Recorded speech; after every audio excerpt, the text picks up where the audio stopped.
할렐루야 성도님 여러분 반갑습니다. 유튜브 성도님들도 반갑습니다.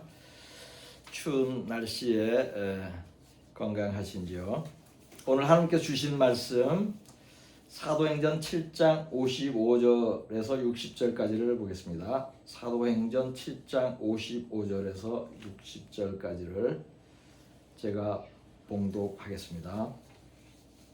스데반이 성령 충만하여 하늘을 우러러 주목하여 하나님의 영광과 및 예수께서 하나님 우편에 서신 것을 보고 말하되 보라 하늘이 열리고 인자가 하나님 우편에 서신 것을 보노라 하는데 그들이 큰 소리를 지르며 귀를 막고 일제히 그에게 달려들어 성 밖으로 내치고 돌로 칠세 증인들이 옷을 벗어 사울이라 하는 청년의 발 앞에 두니라. 그들이 돌로 스데반을 치니 스데반이 부르짖어 이르되 주 예수여 내 영혼을 받으시옵소서 하고 무릎을 꿇고 크게 불러 이르되 주여 이 죄를 그들에게 돌리지 마옵소서 이 말을 하고 자니라. 아멘. 성경은 세례를 받으라고 말씀합니다.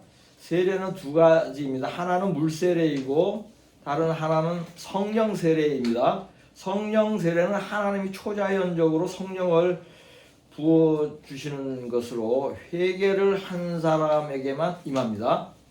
물세례는 회개의 의식입니다. 물속에 잠겼다가 나오는 형식으로 합니다. 이러한 예식의 의미는 그리스도와 함께 옛날에 내가 죽고 회개함으로 다시 태어나는 것입니다. 세례는 혼자 스스로 받을 수 있는 것이 아닙니다. 하나님께서 세례를 주시는 것입니다. 마태복음 28장 19절을 보겠습니다. 그러므로 너희는 가서 모든 민족을 제자로 삼아 아버지와 아들과 성령의 이름으로 세례를 베풀고 아멘. 이 구절은 아버지와 아들과 성령의 이름으로 세례를 베풀라고 합니다. 이 말씀에는 하나님과 예수님과 성령이 모두 하나님이라는 의미가 있습니다. 삼위일체라는 용어가 이 구절을 바탕으로 만들어진 것입니다. 삼위일체는 신학이 만들어낸 단어이지만 개념이 틀린 것은 아닙니다. 그러므로 믿는 자들이 삼위일체라는 말을 사용하고 또 찬송가에도 삼위일체라는 노래를 가사로 사용합니다. 삼위일체는 하나님과 예수님과 성령님이 서로 다른 명칭으로 존재를 하지만 하나라는 뜻입니다. 이처럼 삼위일체의 뜻은 쉽고 간단합니다. 이 말씀을 믿으면 삼위일체를 이해한 것이에요. 쉽죠? 그러나 삼위일체를 신학으로 설명하면 어렵습니다. 왜냐하면 신학은 진리가 아니기 때문이에요. 신학이 진리가 아닌 이유는 성경 말씀에 사람의 이론을 섞었기 때문이죠. 그러므로 신학은 하나님의 말씀을 혼잡하게 합니다. 신학자들은 삼위일체 개념을 철학적으로 고찰을 합니다. 비유로 설명하기도 합니다. 어떤 목사가 삼위일체를 비유로 설명하는 것을 들은 적이 있습니다. 이 목사는 태양이 성부이고 태양빛이 성자이고 태양열이 성령이라고 비유로 설명을 해요. 이러한 비유는 설명이 복잡하고 이해가 쉽지 않습니다. 비유가 적절하지도 않아요. 왜냐하면 예수님을 굳이 태양에 비유한다면 예수님은 태양의 몸체이고 태양의 빛이고 태양의 열을 다 가진 것이지 태양의 빛에만 한정된 것이 아니죠. 굳이 비유를 하자면 어떤 신학자는 삼위일체를 한 권의 책으로 설명합니다. 그 성 아우구스티누스라는 사람이 책을 썼어요.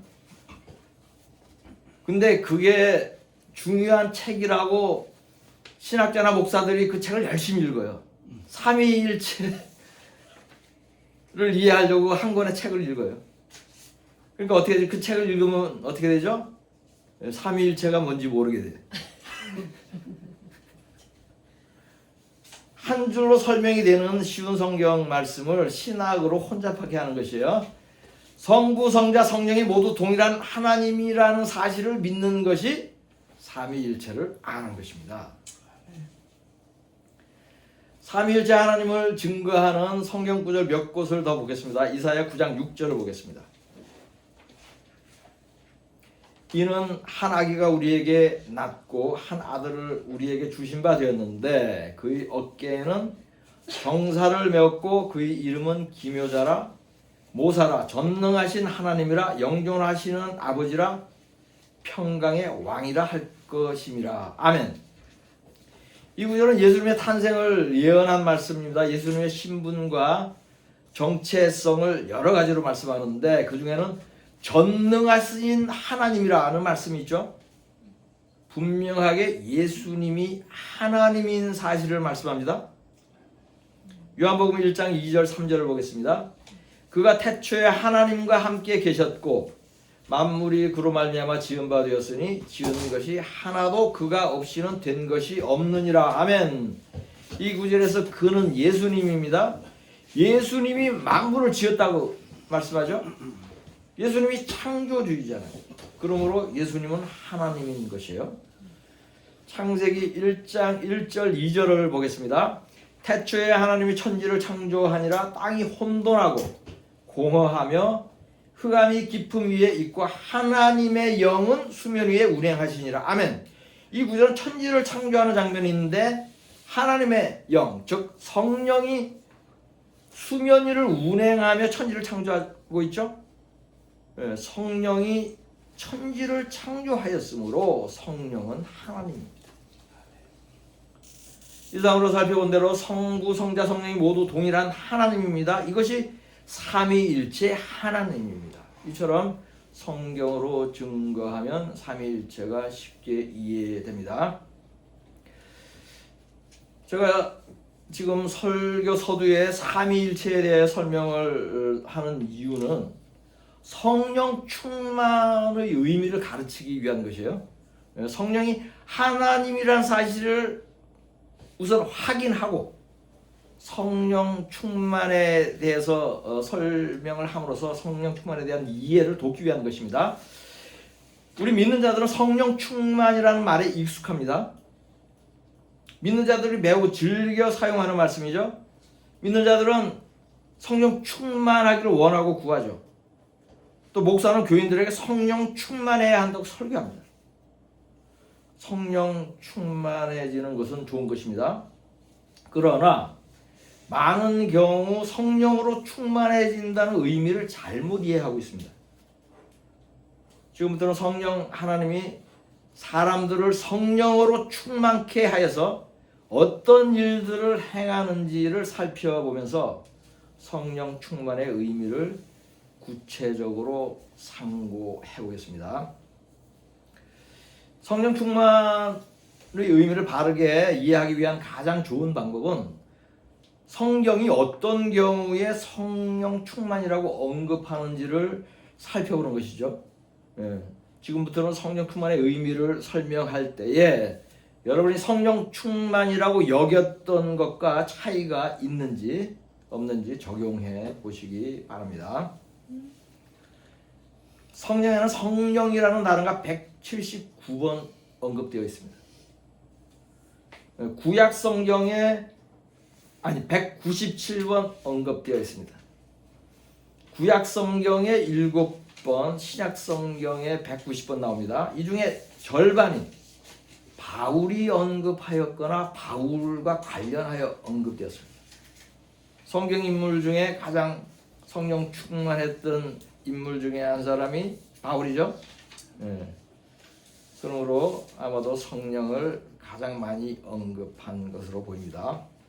성령은 거룩한 영이라는 의미예요. 그 한문으로 성자가 거룩할 성자죠. 한문으로도 그렇고 영어로도 같은 의미예요. 영어로는 Holy Spirit. Holy가 거룩하다는 뜻이죠. Spirit은 영이고. 그래서 성경에서 성령은 크게 세 가지로 호칭됩니다. 첫째, 하나님의 영. 둘째, 예수의 영. 셋째, 거룩한 영입니다. 고린도전서 12장 3절을 보겠습니다. 그러므로 내가 너희에게 알리노니 하나님의 영으로 말하는 자는 누구든지 예수를 저주할 자라 하지 아니하고 또 성령으로 아니하고는 누구든지 예수를 주시라 할 수 없느니라. 아멘. 이 구절에서 하나님의 영은 성령을 뜻하는 것입니다.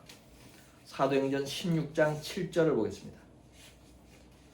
무시아 앞에 이르러 비두니아로 가고자 애쓰되 예수의 영이 허락하지 아니하시는지라. 아멘. 이 구절은 예수 그리스도의 영을 말씀하는데 성령을 뜻하는 것이죠. 성령이 하나님의 영과 예수 그리스도의 영이라고 불리는 것을 보아도 성부, 성자, 성령은 동일한 하나님인 사실이 증명됩니다. 아멘. 지금부터는 성령 충만이 언급된 성경 구절들을 하나씩 살펴보면서 성령 충만의 척도가 무엇인지를 고찰해 보겠습니다. 사도행전 2장 4절을 보겠습니다. 그들이 다 성령의 충만함을 받고 성령이 말하게 하심을 따라 다른 언어들로 말하기를 시작하니라. 아멘. 이 구절은 120문도들이 오순절에 성령을 받는 순간을 묘사한 것이에요. 성령을 받는 순간 성령이 충만해지고 방언을 말하기 시작하죠. 성령이 가장 충만할 때가 언제예요? 성령을 받는 순간이에요. 그래, 성령을 받은 사람은 성령 충만한 상태로 믿음 생활을 계속합니다. 그러나 믿음 생활을 어떻게 하는지에 따라서 성령 충만을 계속 유지할 수도 있고 성령 충만이 소멸될 수도 있습니다. 이 구절은 성령을 받을 때 방언의 은사를 받게 되는 것을 보여줍니다. 방언을 받은 사람은 방언으로 기도를 많이 하게 됩니다. 즉 방언 기도를 많이 하는 사람이 성령 충만한 사람이라고도 할 수 있어요. 바울이 좋은 예죠. 고린도전서 14장 18절을 보겠습니다. 내가 너희 모든 사람보다 방언을 더 말함으로 하나님께 감사하노라. 아멘. 성령 충만했던 바울은 자신이 다른 모든 사람보다 방언을 더 많이 말함으로 하나님께 감사하다고 고백했습니다. 성령 충만의 증거 중에 하나입니다. 오순절에 처음으로 만민에게 성령을 부어주기 전에도 하나님이 강권적으로 성령 충만하게 하는 일들이 있었습니다. 세례 요한과 그 부모가 그런 경험을 하였습니다. 누가복음 1장 15절을 보겠습니다. 이는 그가 주 앞에 큰 자가 되며 포도주나 독한 술을 마시지 아니하며 모태로부터 성령의 충만함을 받아. 아멘. 세례 요한은 모태에 있을 때에 이미 하나님께서 성령으로 충만하게 했습니다. 누가복음 1장 41절과 1장 67절을 보겠습니다. 엘리사벳이 마리아가 문안함을 들으며 아이가 복중에 뛰노는지라. 엘리사벳이 성령의 충만함을 받아. 아멘. 그 부친 사가랴가 성령의 충만함을 받아 예언하여 이르되. 아멘. 세례 요한의 어머니인 엘리사벳도 세례 요한을 임신했을 때에 하나님께서 성령으로 충만하게 해 주었고 세례 요한의 아버지 사가랴도 하나님께서 성령으로 충만하게 해 주었습니다. 이 집안은 온 식구가 성령으로 충만하게 되었습니다. 사도행전 9장 17절에서 20절까지를 보겠습니다. 아나니아가 떠나 그 집에 들어가서 그에게 안수하여 이르되 형제 사울아 주 곧 내가 오는 길에서 나타나셨던 예수께서 나를 보내어 너로 다시 보게 하시고 성령으로 충만하게 하신다 하니 즉시 사울의 눈에서 비늘 같은 것이 벗어져 다시 보게 된지라 일어나 세례를 받고 음식을 먹음에 강건하여지니라. 사울이 다메섹에 있는 제자들과 함께 며칠 있을새 즉시로 각 회당에서 예수가 하나님의 아들이심을 전파하니. 아멘. 예수 믿는 자들을 핍박하던 사울을 예수님이 성령으로 충만하게 만들었습니다. 강권적으로 하신 것이죠. 성령으로 충만하게 된 사울은 즉시로 예수의 복음을 전하기 시작하였습니다. 이처럼 하나님께서 임의로 사람들을 성령으로 충만하게 하는 경우가 있습니다. 특히 세례 요한이나 사도 바울같이 주의 종으로 부른 사람은 하나님께서 강권적으로 성령을 충만하게 하는데 그 이유는 한 가지예요. 하나님의 사역을 잘 감당하게 하기 위한 것이에요. 성령으로 능력을 부어주시는 것입니다. 누가복음 4장 1절을 보겠습니다. 예수께서 성령의 충만함을 입어 요단강에서 돌아오사 광야에서 40일 동안 성령에게 이끌리시며. 아멘. 예수께서 성령을 받은 직후 40일 동안 마귀에게 시험을 당했습니다. 그런데 성령 충만하여 성령에 이끌려 시험을 받았다고 합니다. 즉 성령의 인도를 따라 행하는 사람이 성령 충만한 것입니다. 사도행전 4장 8절에서 10절까지를 보겠습니다. 이에 베드로가 성령이 충만하여 이르되 백성의 관리들과 장로들아 만일 병자에게 행한 착한 일에 대하여 이 사람이 어떻게 구원을 받았느냐고 오늘 우리에게 질문한다면 너희와 모든 이스라엘 백성들은 알라. 너희가 십자가에 못 박고 하나님의 죽은 자 가운데서 살리신 나사렛 예수 그리스도의 이름으로 이 사람이 건강하게 되어 너희 앞에 섰느니라. 아멘. 이 구절은 성령이 충만한 베드로가 예수 그리스도가 구세주인 것을 담대히 선포하는 장면입니다. 성령 충만한 사람이 가장 대표적으로 하는 일이 베드로처럼 복음을 담대하게 전하는 것입니다. 본문 말씀에서 스데반은 성령이 충만하여 장시간 설교도 하고 복음을 전하면서 유대인의 죄를 책망하였죠. 그런 후에 돌에 맞아 죽었습니다.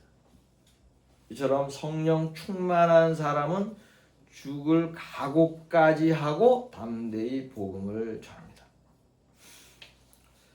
베드로와 스데반이 성령으로 충만하게 된 이유는 오순절에 성령을 받았기 때문입니다. 성령을 받은 사람에게 예수님이 가장 먼저 당부한 말씀이 복음을 전하라는 것입니다. 사도행전 1장 8절을 보겠습니다. 오직 성령이 너희에게 임하시면 너희가 권능을 받고 예루살렘과 온 유대와 사마리아와 땅끝까지 이르러 내 증인이 되리라 하시니라. 아멘. 성령을 받은 예수님의 제자들은 이 말씀에 순종하여서 세상 끝으로 가서 복음을 전하였습니다. 여기서 성령 충만한 가장 확실한 증거가 무엇인지 다시 알 수가 있죠. 때를 얻든지 못 얻든지 전도하는 것입니다. 이상으로 살펴본 대로 성령이 충만한 사람은 전도하는 사람이고 전도를 열심히 하는지 여부로 성령 충만한지 여부를 측정하는 것은 성경적이고 정확한 방법입니다. 사도행전 6장 3절 4절을 보겠습니다. 형제들아 너희 가운데서 성령과 지혜가 충만하여 칭찬받는 사람 7을 택하라. 우리가 이 일을 그들에게 맡기고 우리는 오로지 기도하는 일과 말씀 사역에 힘쓰리라 하니. 아멘. 이 구절에 중요한 두 가지 포인트가 있습니다. 하나는 사도들이 7명의 집사를 세우는데 이들은 모두 어떤 사람들이다? 성령 충만한 사람들입니다. 즉 하나님은 어떤 사람들을 쓴다? 성령 충만한 사람들을 골라서 자신의 사역을 맡긴다는 사실이에요. 아무에게나 맡기지 않습니다. 둘째는 성령이 충만한 사람은 지혜도 충만하며 사람들에게 칭찬을 받는다는 사실입니다. 지혜도 성령이 주시는 것이에요. 성령 충만하게 하실 때 함께 주시는 은사입니다. 사도행전 11장 24절을 보겠습니다. 바나바는 착한 사람이요 성령과 믿음이 충만한 사람이라 이에 큰 무리가 죽게 더하여지더라. 아멘. 이 구절은 바나바가 성령과 무엇이 충만하다? 믿음이 충만한 사람이에요. 조금 전에는 지혜가 충만하다는 말을 했죠. 성령 충만과 믿음이 함께 가는 것이에요. 성령 충만함에 비례하여 믿음도 큰 것입니다. 살펴본 대로 지혜와 믿음으로 하나님의 일을 열심히 하는 사람이 성령 충만한 사람입니다. 그러나 자신의 의와 교회 생활의 성취감으로 하나님의 일을 열심히 일하는 경우도 있어요. 이것은 성령 충만과는 다른 것이므로 분별할 수 있어야 돼요. 사도행전 13장 9절에서 12절까지를 보겠습니다.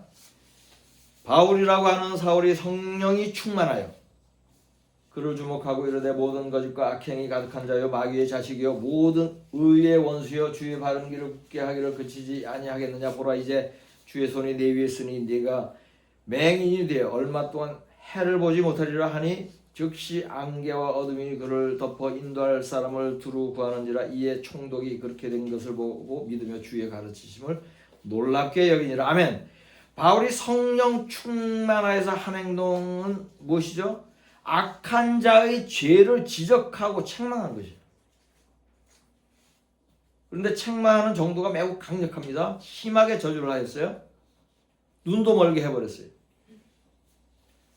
이렇게 하는 것은 담대한 것입니다. 즉 성령이 충만한 사람은 두려움 없이 죄를 지적하고 책망하는 사람이에요.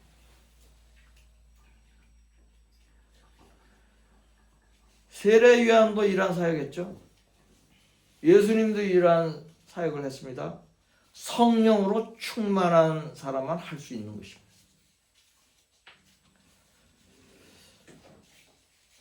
이상으로 성경이 보여주는 성령 충만한 예를 상세히 살펴보았습니다. 종합하여 정리를 하겠습니다. 첫째, 성령 충만은 하나님이 주시는 것입니다. 둘째, 성령을 받을 때 가장 성령이 충만해진다. 아멘. 셋째, 방언 기도를 많이 하면 성령 충만한 사람이다.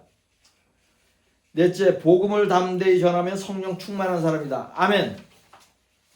다섯째, 믿음과 지혜로 하나님의 일을 열심히 하면 성령 충만한 사람이다. 아멘. 여섯째, 악한 자의 죄를 담대히 지적하면 성령 충만한 사람이다. 아멘. 저는 성령 충만해지기 위해서 어떻게 해야 하는지, 또 어떤 사람이 성령 충만한지에 대한 그 질문을 종종 받습니다. 그런데 제가 드리는 대답은 보통 사람들이 생각과는 다른 면이 있어요. 제가 말씀하는 것들은 이것이에요. 지금 얘기한 6가지. 보통의 크리스천들은 큰 소리로 할렐루야나 아멘을 외치는 사람을 성령 충만하다고 판단합니다. 그렇죠? 그런 경향이 있죠. 큰 소리로 찬양하고 손을 들어 찬양하면 성령 충만하다고 판단합니다. 교회의 직무를 열심히 하면 성령 충만한 것으로 여깁니다. 이들 중에도 성령 충만한 사람이 있을 수 있어요. 그렇지만 이것은 성령 충만의 척도는 아니에요. 성령 충만의 척도는 조금 전에 설명한 6가지입니다. 그 중에서도 가장 중요하고 분명한 척도가 하나 있습니다. 그것은 복음을 전하는 것입니다. 전도를 열심히 하는 것입니다. 다르게 말하면 성령 충만은 무슨 충만이다? 전도 충만이다. 이것은 없이 다른 5가지 징조가 있다면 그 사람을 성령 충만한 사람이라고 볼 수 없어요. 크리스천들 중에는 성령을 받지 않은 사람들이 매우 많습니다. 그렇다면 이들은 성령으로 충만해지기 어려울 수 있습니다. 그러나 이들도 전도를 열심히 하면 하나님께서 성령으로 충만하게 하십니다. 왜냐하면 이들은 성령을 받고도 전도를 게을리하는 사람보다 하나님 보시기에 더 나은 사람들이기 때문이에요. 그러나 이러한 사람들이 스스로 마음의 결심으로 전도하기가 쉬워요, 어려워요? 어렵죠. 성령 충만하지 않으면 전도 안 하게 돼 있어요. 그러면 어떻게 하느냐? 방법이 있습니다. 이들이 전도하는 성령의 감동을 받기 위해서 우선적으로 해야 하는 일이 있어요. 이것은 믿는 자들이 당연히 해야 하는 일이에요. 반드시 해야 되는 일이에요. 그것은 말씀 묵상과 기도입니다. 이것이 전도보다는 좀 더 쉬워요.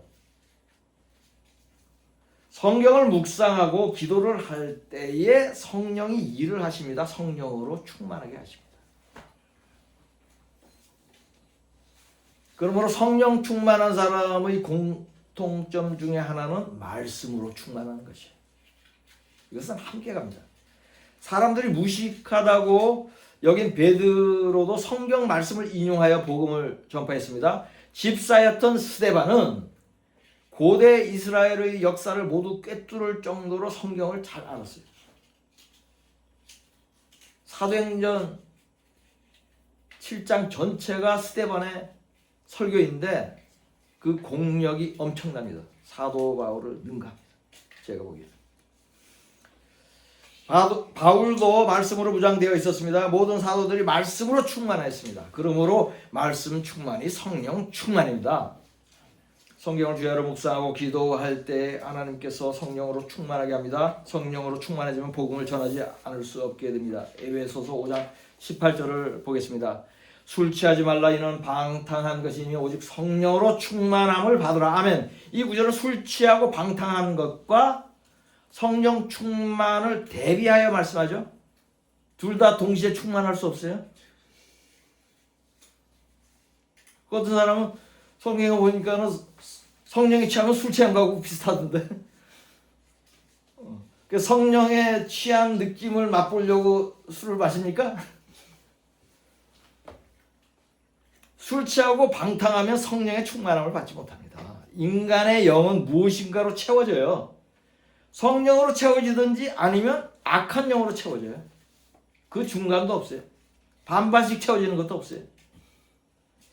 비어있지도 않아요. 두 가지로 모두 채워지지가 않습니다. 성령으로 가득 채워져야 합니다. 성령으로 채워지지 않으면 악한 영으로 채워지는 거예요. 내 자아로 채워지는 거예요. 그러므로 성령으로 충만함을 받는 것이 이처럼 중요한 것입니다. 이 설교를 들으신 모든 분들이 성령 충만함의 의미를 잘 깨닫고 성령으로 충만하여 열심으로 복음을 전하시기를 성령을 보시는 우리 주 예수 그리스도의 이름으로 축복합니다. 아멘.